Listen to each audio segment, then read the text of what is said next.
Salt. I like salt. It makes my food tasty. Our cells need salt to operate. And a cool hack to get your beer colder is to salt the ice. Ohio Department of Transportation has a similar thing that it does to the outside every winter. Every year, the Ohio DOT slings 70,000 tons of sodium chloride all over the fair streets of my state. That's a big number, so let me put that into perspective.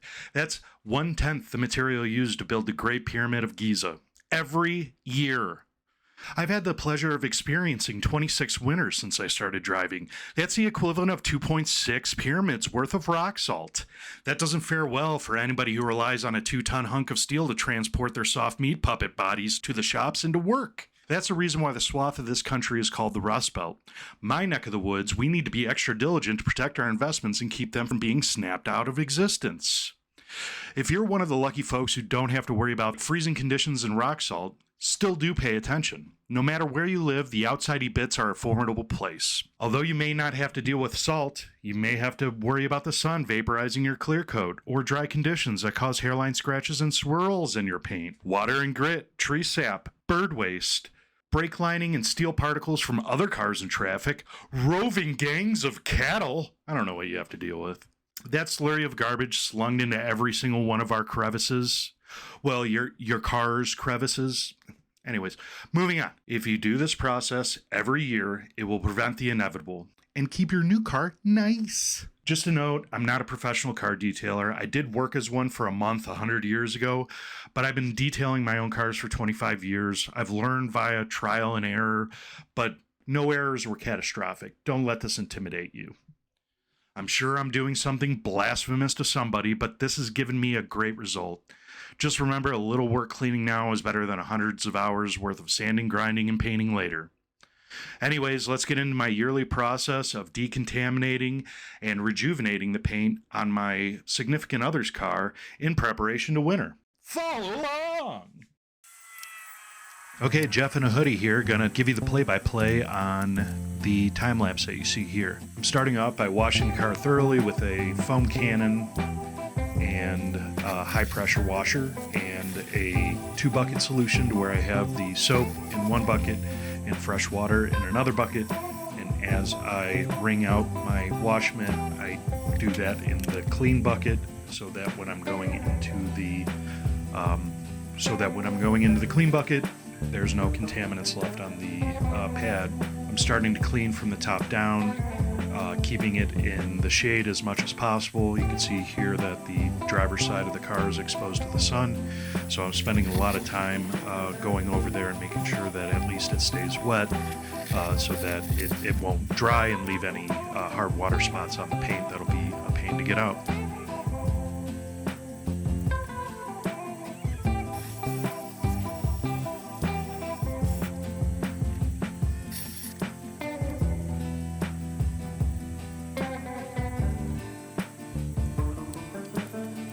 After doing the body, I go through and start to detail the wheels, cleaning them with water, and then going in with some series of brushes to clean everything up.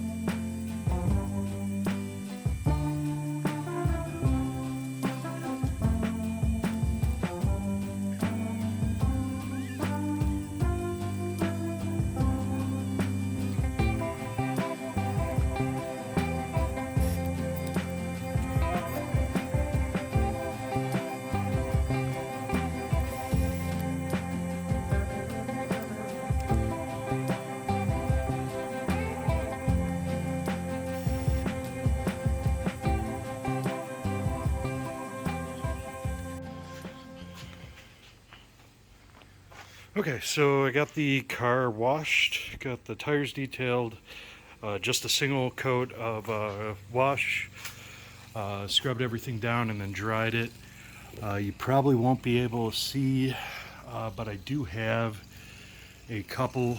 There's one right here. You may be able to see, tiny little speck. Basically that is, you can't see anything, that's some tree sap. So there's been, must have parked underneath a tree and had some sap come down onto it. I got a couple spots on the hood, a couple spots on the roof that I'm going to have to get out. You may also be able to see there's still some bug guts from bugs hitting the front end of the vehicle. So the next thing I'm going to be doing is I'm going to be spraying some bug and tar onto those bugs and onto the tree sap, and let it sit for a little bit to loosen up. And then I should be able to wipe it off pretty quickly. So basically the whole car now is ready for clay bar and some of the detailing on some of the spots, and starting to identify if there's any rock chips that I'm going to have to address and touch up. But overall, this is looking pretty good.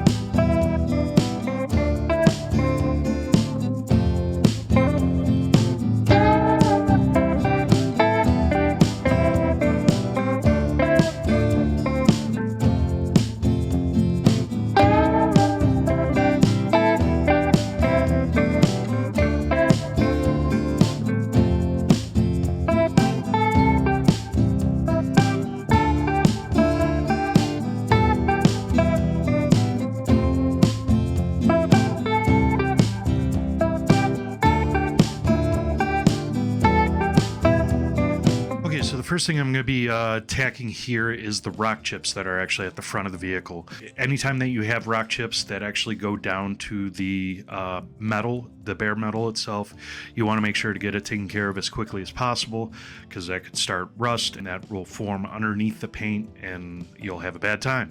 So here what I'm doing, there was 5 or 6 different rock chips on the front bumper and the hood. So I'm going in and starting to fill out those chips now.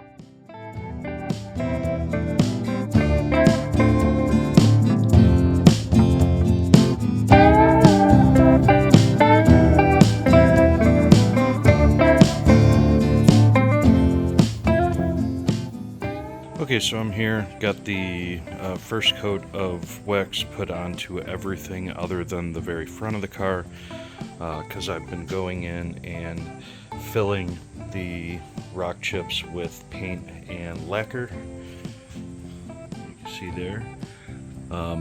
So what you have to do is you have to actually build that up higher than what the actual paint surface is, and then you sand that down to where it's almost not noticeable, and it'll encapsulate it and look way better than what you're seeing here. So what I like to do is go through and circle them, because they start to disappear after a while, just to make sure that I'm paying attention to it. I did find one more spot over here in the door jamb. There's a rock chip right on the leading edge. On the back bumper there's a little guy here. So I'm going to be going through and filling and sanding those today.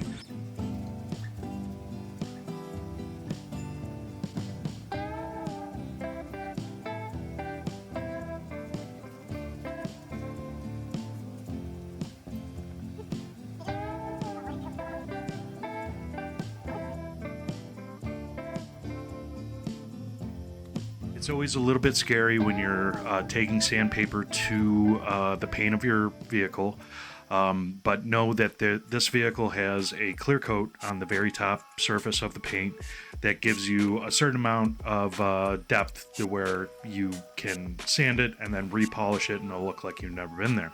You want to be working your way up as you're sanding this down. So you want to start with 2,000 grit sandpaper and work your way up to about 3,000, 3,500 grit sandpaper.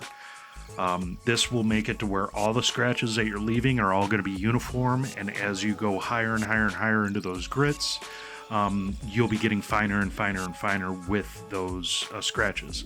The finer the scratches are before you go to polish, the better off you're going to be, because it's going to be easier to get a fine scratch out than it is going to get a coarse scratch out. The reason why I'm doing it this way is because the factory paint job that came on this vehicle had a fair amount of orange peel in the clear coat. That means that there's some surface turbulence when they're spraying the clear coat, and it leaves a texture, what looks like the skin of an orange. That's why they call it orange peel. So I don't, these areas I'm making these repairs, I don't want to have the orange peel to polish down into the orange peel to where it's smooth, to where the area around it you can be able to easily tell that there was a repair made there. So what I'm trying to do is to keep it as high level as possible, and use as little aggressive of a polish as possible, so that I don't actually dig down and you don't see that really polished area compared to the texture that you have surrounding it.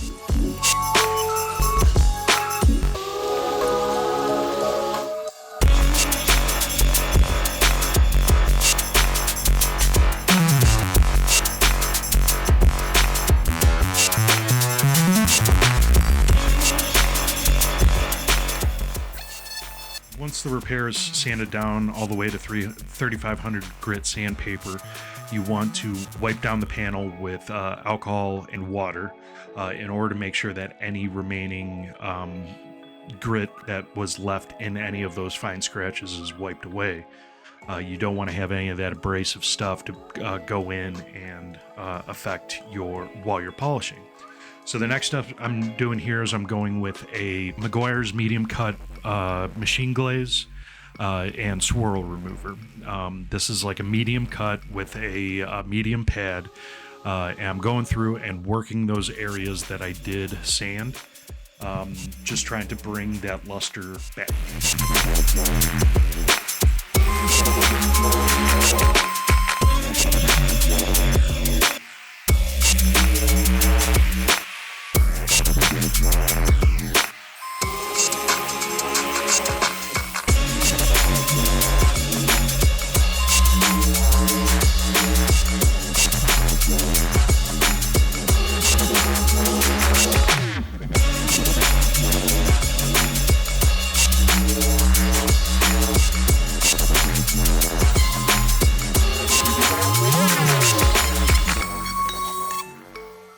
Now you want to work in a concentrated way, but you want to make sure that you are not overheating the paint. One trick that I do is I use the back of my palm in order to feel the paint. So as I'm working the area, I'll take my palm and put it on the paint, make sure that if it's too hot for my palm, then I'm getting way too hot for the paint. You want to kind of keep it concentrated, but still work your way out. And just keep that process over and over again. It's a lot of copy and paste here. Just keep working it until you start to see those fine scratches disappear. Make sure to kind of look at things on an angle to see how it's catching the light, to make sure that you're getting it from multiple vantage points.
This point, I have polished the entire hood with the swirl remover, the medium cut, and I'm going to a light cut machine glaze from Meguiar's. It's like a number 2 on the aggressiveness scale that they have on the label. I'm also using a fine pad So I'm going through, now that the swirl remover removed all of the light scratches, I'm starting to go through and use that machine glazed compound over the entire hood to make sure that I have a good uniform smoothness across the entire hood, and there's no places that are more or less polished than the others.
Okay, so I'm finally ready for wax.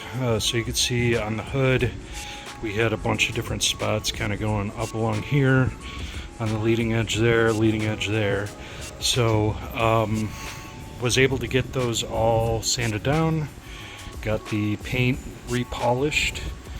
You can see a little bit right there, right at the edge of that roof line. There's a little bit of a dimple there. This one turned out really good. There's some dried wax there, but really good there. These front ones look really good. This one, because it took a little bit of a chunk.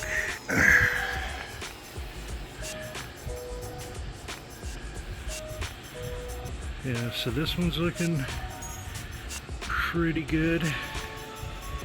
It's very, very slight. That was actually like a chunk that was taken out of the paint right there that I was able to fill back in with the brush. So overall, really happy with how well this cleaned up. Took a little bit more coats of the finishing polish, but was able to bring it back really nicely with very minimal leftover scratches. You can see there's one of them right there. They're not totally perfect. Yeah, you can see there on the edge of the roof line that there's still going to be a small little dimple, a small little blemish. But the important thing is that that chip is now filled with paint. So the exposed steel is no longer exposed. So although there's a little bit of a slight blemish there, we know that that isn't going to spread. So we could be able to go into the winter knowing that this hood is totally good. So next steps I'm going to be doing on this is I'm going to be wiping it down with alcohol and water, getting it prepped so that I can go ahead and install or do the ceramic coating as a final step. But overall, I'm super thrilled with the way that it turned out.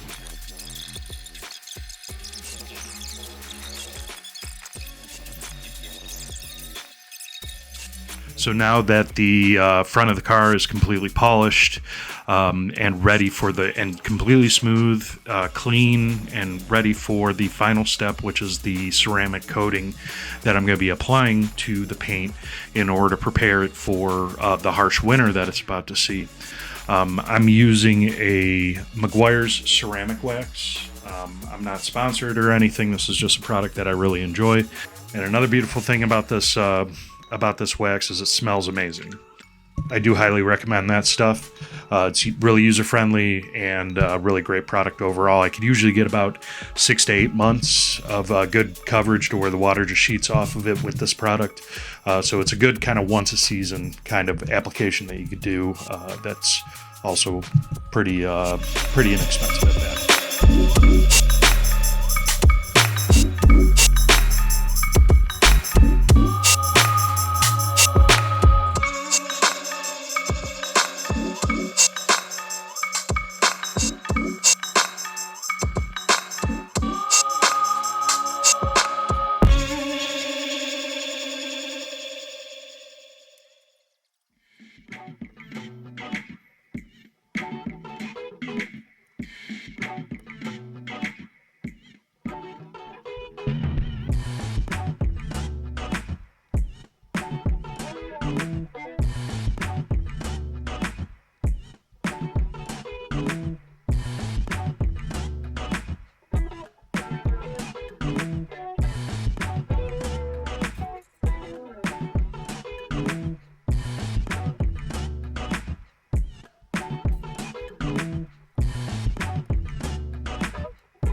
Okay, so now that we're in here, you can see what I'm trying to get after.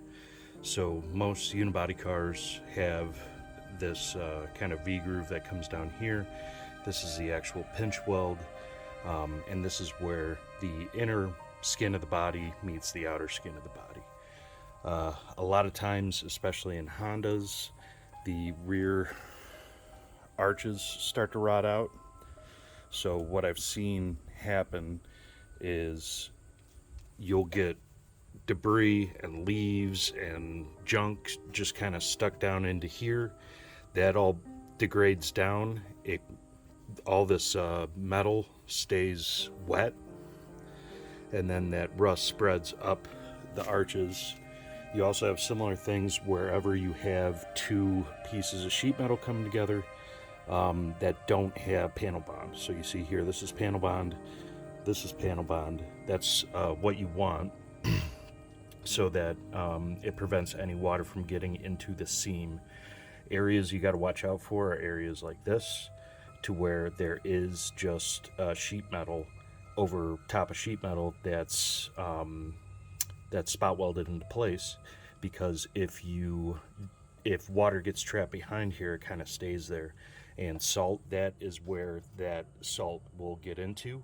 It'll attract moisture to the surface of the steel, and then it'll eventually rust. Now that I have the entire thing completely out, you can see how dirty and nasty and dusty and crusty it is. So I'm gonna go in there, clean it out with a drill brush, and hose it all out, get all this stuff out of here, and then I'm gonna be going back in with fluid film and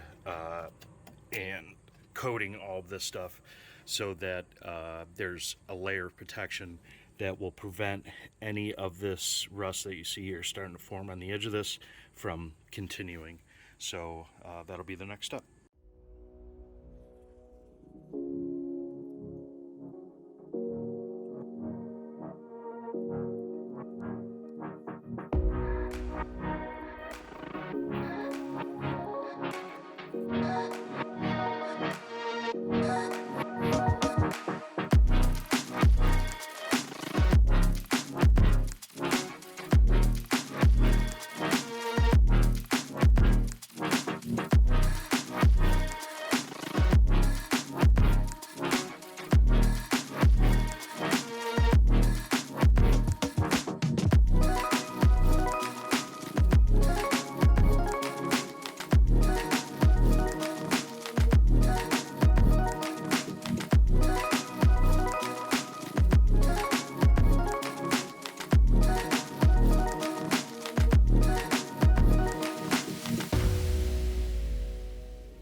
Fabric wheel liner is a great product to be able to soak up a lot of the noise and harshness that you would hear from the exterior of the vehicle. But one thing this thing does is it soaks up like a sponge all the slurry that gets thrown around in that wheel well. The other thing that was really disconcerting for me is the lip of that fabric liner rests right on the inside flange of the wheel well. Any fabrics will wick to its edges. Usually gravity will pull it down. So it's going to be going to its edges. So that means all that grime that gets kicked up into that wheel well, it ends up draining right onto that flange. So this is really good practice to be able to go in here and do real thorough cleaning of the wheel liners if you have this type. If you have a hard plastic wheel liner, you're going to have much less problems.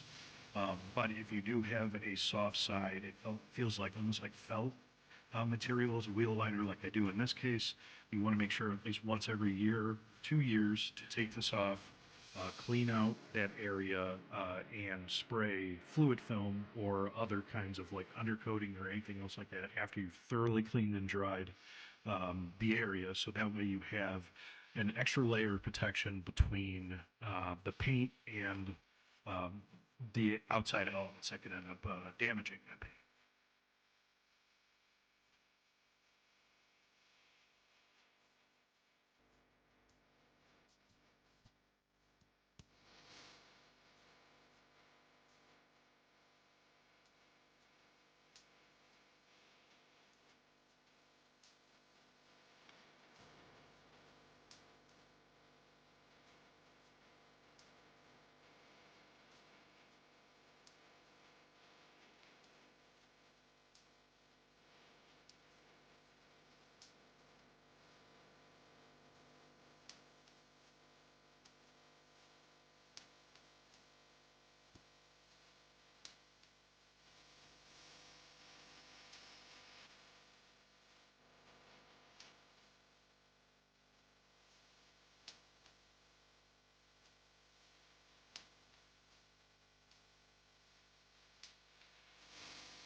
One of the wheels had a little bit of curb rash onto it, and I actually had a touch-up pen from my mom's old 4Runner that ended up matching up the color of the wheel really nicely.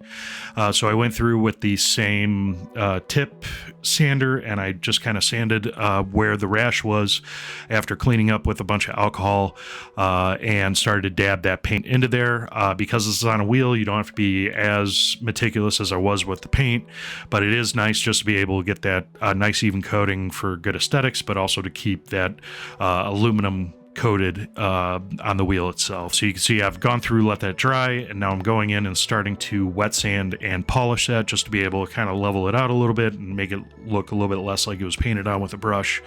A little bit goes a long way here. You want to make sure anywhere where there's a hard edge, that paint's going to be really thin, so you want to be careful. I have a little drill-powered rotary pad I'm able to clean that edge up with. And then once the wheel is all cleaned up, I'll spray it down with alcohol. I'll apply a ceramic coating. This one's actually a serum instead of a wax like I showed you earlier.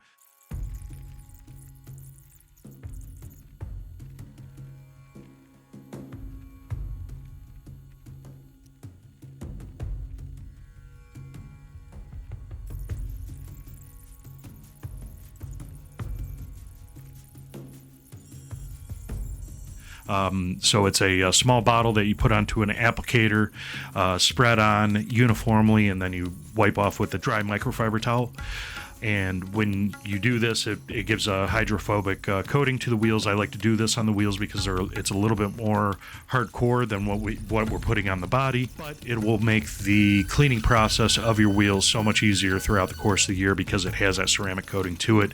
Usually just hosing it down is enough to be able to get all the gunk and grime off of there in the future. So it'll make it easier overall.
So now that the entire car is coated and prepped and ready for winter, you end up with this incredibly smooth, incredibly satisfying to touch kind of paint that water just sheds right off of. You protect your paint for the next upcoming year, so that way what you're dealing with the next year is going to be less than what you're dealing with right now.